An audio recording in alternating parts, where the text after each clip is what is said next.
વાલિયા ગામમાં આજે rapid action force દ્વારા સંવેદનશીલ વિસ્તારોમાં ફ્લેગ માર્ચ, ફૂટ પેટ્રોલિંગ યોજી વિસ્તારનો ચિતાર મેળવ્યો હતો.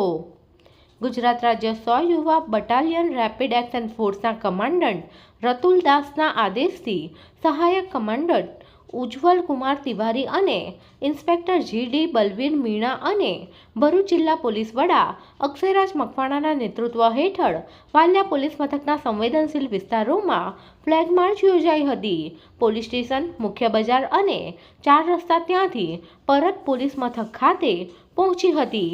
આ ફ્લેગ માર્ચમાં વાલિયા પોલીસ મથકના પીઆઈ અને પીએસઆઈ તેમજ જવાનો જોડાયા હતા.